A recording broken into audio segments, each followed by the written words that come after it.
on the day after Veterans Day. On Monday night, when I came into town, I went to the World War II Memorial just to see who was there and just to visit it again. I love going there. It's so inspiring. And I saw I was impressed particularly by two engravings on the wall, one that related directly to all veterans. President Truman said, "Our debt to the heroic men and valiant women in the service of our country can never be repaid. They have earned our undying gratitude. America will never forget their sacrifices." How beautiful. And then particular to women, not necessarily in uniform, but women in the war effort by Franklin Delano Roosevelt, President Roosevelt. He said, "Women have given their sons to the military services.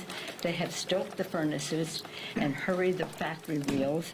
They have made the planes and welded the tanks, riveted the ships, and rolled the shells."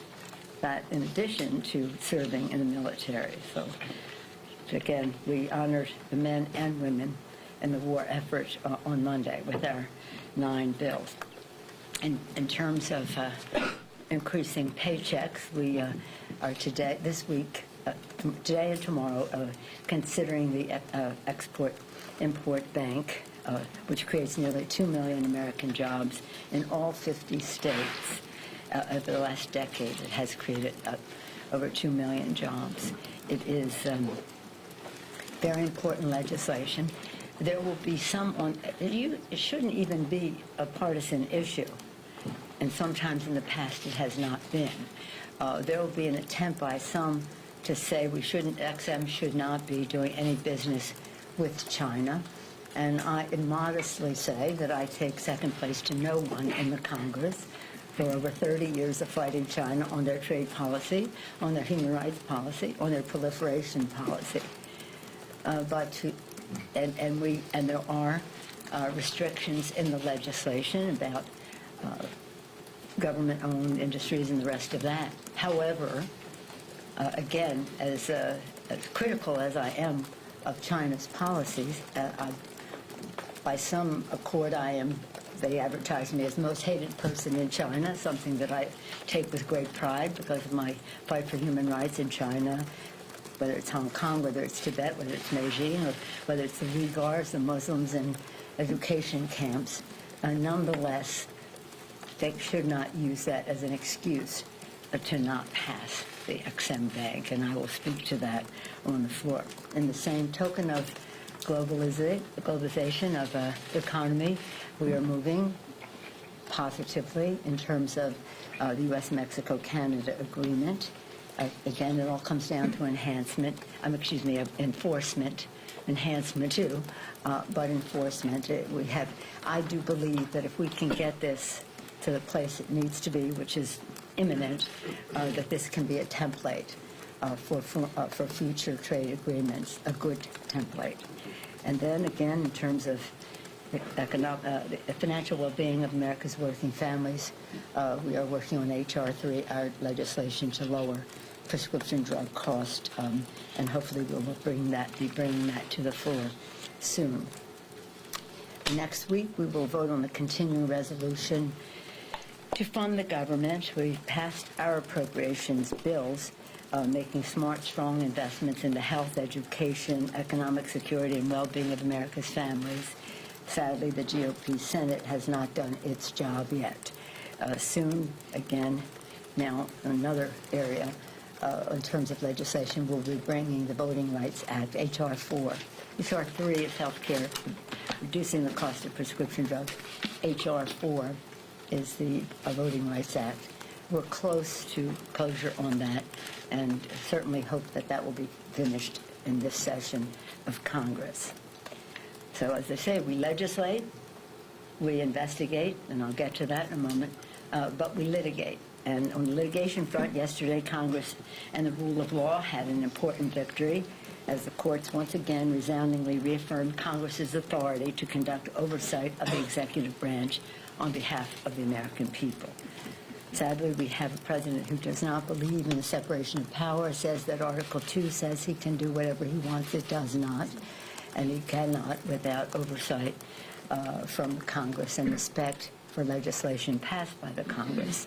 And so, as the court stated, contrary to the president's arguments, the committee possesses authority under both the House rules and the Constitution to issue the subpoena, and Mazars must comply. Mazars is the accounting firm that has the president's records.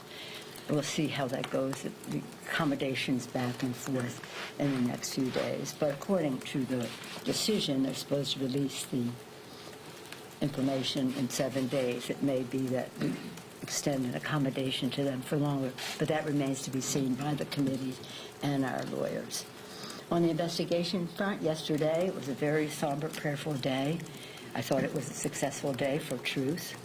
Truth coming from the president's men, people he appointed, a person that he appointed most recently to the State Department. Again, none of us have come to Congress to impeach a president. We come here to do the work of the American people, to make the future better for them, to try to do so in the most bipartisan way possible.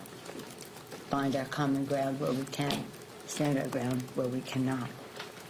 But yesterday you heard an appointment of the president speak in very unambiguous terms. A courageous public servant. The devastating testimony corroborated evidence of bribery uncovered in the inquiry, and that the president abused power and violated his oath by threatening to withhold military aid and a White House meeting in exchange for an investigation into his political rival. A clear attempt of the president to give himself the advantage in the 2020 election. Doing so, as I've said to the president, we jeopardize our national security, undermine our national security, jeopardize the integrity of our electoral system, violate your oath of office. I salute Chairman Schiff for the dignity and the statesmanship that he brought, and the members of the Intelligence Committee, the Democrats, for the showing great patriotism and professionalism with which they are conducting the proceedings. I'm very proud of them. I said to the members at the beginning of the day yesterday, when we take the oath to protect and defend the Constitution, we agree and we become custodians of the Constitution. The Constitution, the brilliance of our founders to create a republic, a system of checks and balances, 3 co-equal branches of government, separation of powers, each a check and balance on the other. As custodians of the Constitution, we must be defenders of our democracy, because our democracy depends on that republic and not a monarchy. Article 2 says I can do whatever I want. So again, with that responsibility, we go forward sadly, prayerfully, say with a heavy heart, because it's not what we came here to do. But we must uphold our oath of office. Questions? Yes, sir. James Roseman Sinclair. Thank you, Madam Speaker. We hear it said routinely, and of course it's true, that impeachment is a political process, not a legal one. And yet, as we can all observe, many of the accoutrements surrounding the legal process are inherent in this political process. We have counsels, depositions, subpoenas, threats of perjury, and so forth. This was made starkly clear yesterday by Chairman Schiff, it seemed to me, when he reminded the minority that he would do everything necessary to ensure the legal rights of the whistleblower to preserve anonymity in this political setting. And so I wonder if you could explain to the American people why the legal rights of the whistleblower should prevail in this political setting over those of President Trump, who should ordinarily enjoy a right to confront his accuser. Well, let me just say this. I'll say to you, Mr. Republican Talking Points, what I said to the President of the United States. When you talk about the whistleblower, you're coming into my wheelhouse. I have more experience in intelligence than anybody in the Congress, anybody's ever served. 25 years on the committee as top Democrat, ex officio, as speaker and leader. I was there when we wrote the whistleblower law. The whistleblower is there to speak truth to power and have protection for doing that. And any retribution or harm coming to a whistleblower undermines our ability to hear truth about power. So I will defend the rights of the whistleblower vehemently. But why should they vehemently. prevail over the president's Well, the legal president rights? can come, and if he has a case to make, does he want to come speak? Does he want to present in writing or speak to the committee about his, what might be exculpatory for him? He has that right to do. But nobody, president is not above the law. President will be held accountable, and nobody should have the right to endanger whistleblowers. And that is the system that I will defend, and the American people understand that. Yes, ma'am. You talked about bribery a second ago. Yes, bribery. That's a very serious charge. It's in the What makes Constitution. this a case of bribery? Well, you know, we talking Latin around here, improbationem from anyone, quid pro quo, bribery, and that is in the Constitution attached to the impeachment proceedings. So what was the bribe here?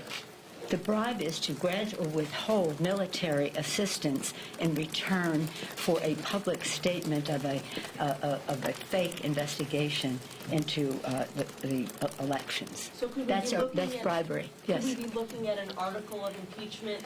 Well, I don't know about that. We don't even haven't even made a decision to impeach.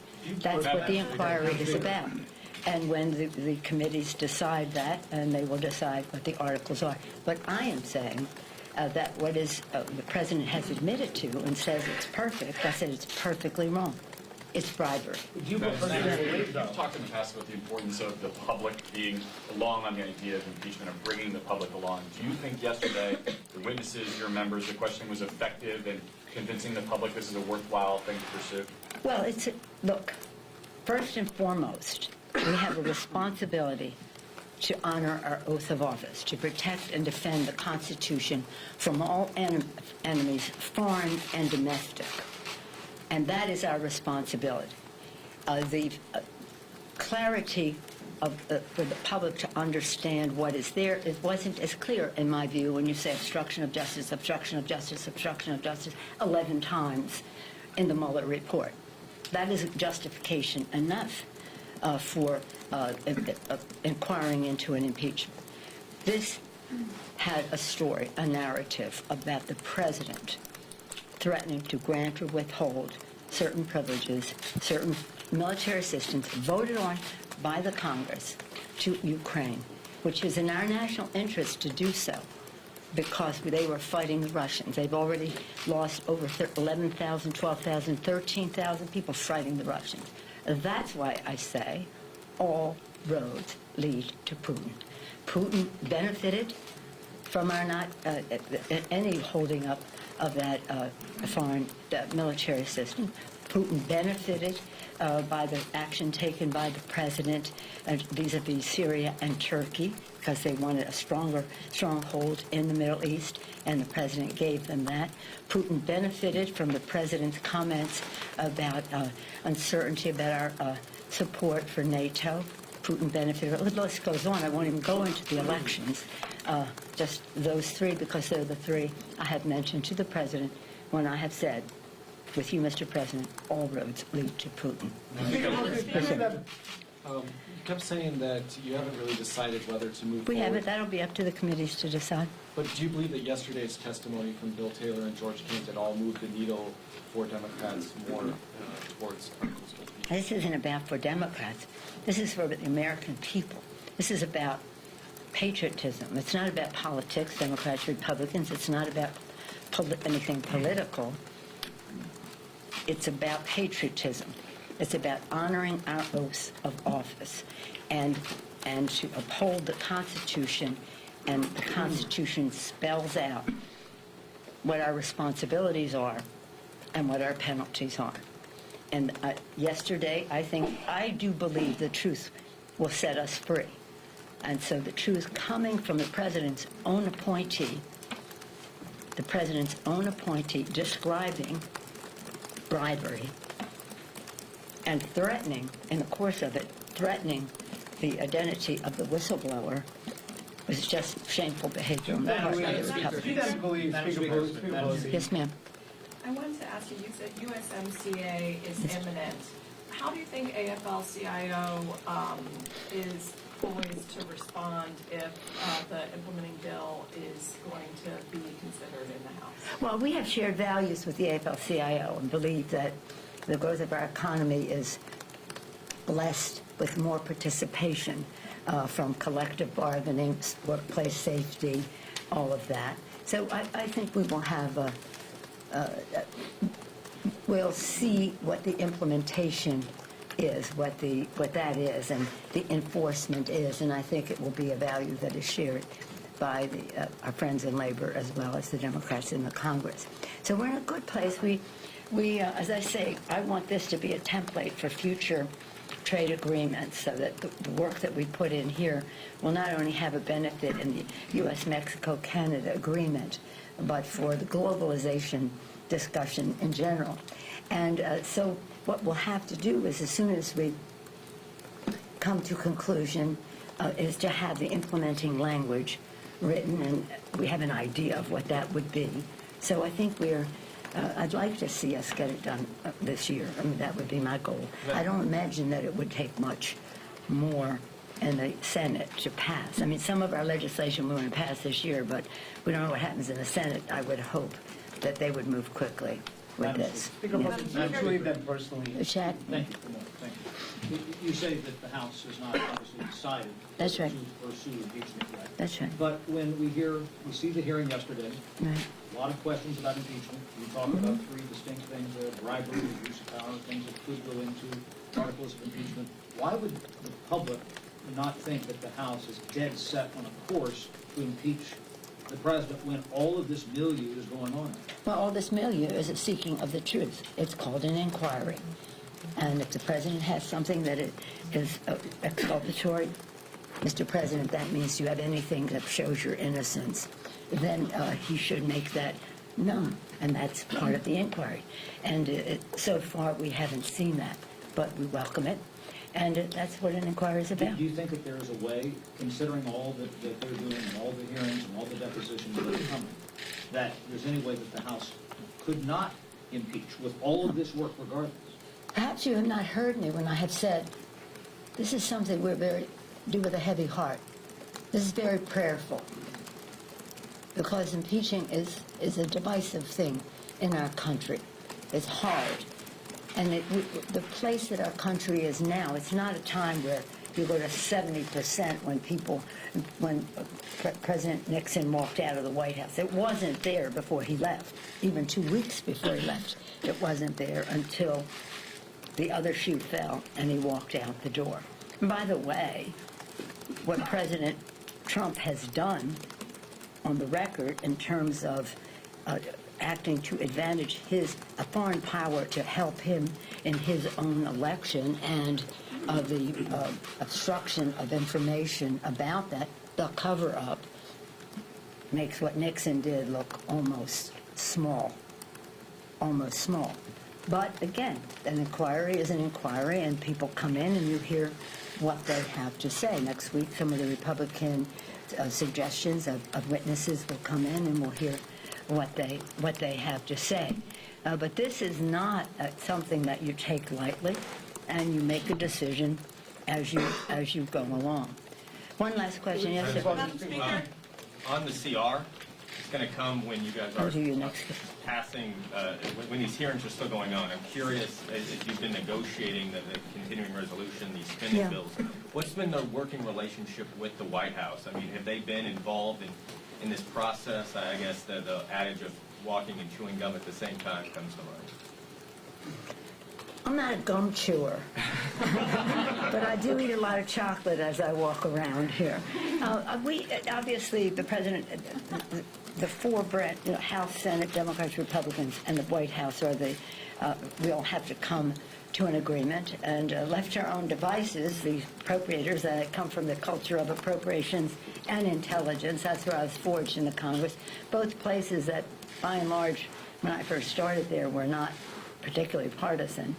But the left to their own devices, the appropriators know how to get their job done. So without going into any detail, we're moving in a direction because we do not want a shutdown of government. We prefer not to have a continuing resolution So we have to make some decisions as we go forward. But there's nothing the White House is going to sign off on. When you say the White, you mean the administration? Well, President Trump's going to have to Well, sign the this. administration, let's just say the administration, okay? Okay. And whoever they may designate at the table. Cheryl? Madam Speaker, given that Republicans have been arguing that yesterday's witnesses only heard things secondhand, I'm wondering if you think it would be worth waiting for those who have heard things firsthand, like John Bolton and Mick Mulvaney, to testify and waiting for the court to settle Don't that. fall into the second-hand stuff, really. That is such a fraudulent proposition put forth by the Republicans. That is such a fraudulent proposition. And and they know it, and that's why they're talking about process rather than the substance of what we have heard. I just won't even dignify what they're But saying do in you that think regard. I it's just worth waiting won't. for the courts to rule No, on it? but we are engaged in what the Constitution charges the Congress to do, to make its decisions. We are not here to be manipulated by the obstruction of justice of the administration. On the one hand, they say that it is second-hand. On the other hand, they obstruct all of the people who they would consider to have first-hand knowledge from testifying. Obstruction of Congress, obstruction of justice. I'm going to come back to H.R. 6. This is something that we're so proud of. But over 160 days ago, we sent to the Senate H.R. 6, the American Dream and Promise Act. This is a bill that would protect our dreamers in our country. These young people who've come to our country made such a valuable contribution. We're grateful to them for that and to their parents for bringing them here. And the president has said he supports the dreamers on the one hand, and on the other hand, he calls them thugs. So you never know who's showing up that day in the White House. But the fact is that the American people support the dreamers. And I hope that the Senate will, again, be cognizant of the fact that like 80% of the American people want the dreamers protected in our country. So we started Tuesday morning on the steps of the Supreme Court as the court was hearing the oral arguments, beginning and then hearing the oral arguments on the legislation that relates to, on a policy that relates to the dreamers. At the same time, we're fighting them in the courts. We're fighting the president in the court of public opinion and winning that, and now we're in the Congress of the United States as well. I just want to remind, and I didn't go to the oral hearings, arguments this time because so many people had an appetite for the tickets. That's usually the case. But when you're there, you have to be very constrained. You can't even adjust your glasses because they might think you're taking a picture or something. It's a very, I don't know if you've ever been to the oral arguments, but the temptation to jump up and say something is great, because you can't. But if I had been there, what I would have said is that President Ronald Reagan, you've heard me talk about his last speech and how supportive he was of newcomers to America as the vital force of America's preeminence in the world. But in addition to that, before his last speech as President of the United States, when the Congress passed the immigration bill of 1986, a comprehensive bipartisan bill passed the Congress, signed by President Reagan, he then said to Congress, you did not do enough. So he instituted family fairness, which gave protection to a higher percentage of people than President Obama did with the DACA order. Higher percentage. President Reagan and Vice President George Herbert Walker Bush, and then the continuation in that presidency going on with President Clinton, President George W. Bush, President Obama, all supportive of that point of view until this president. Very sad.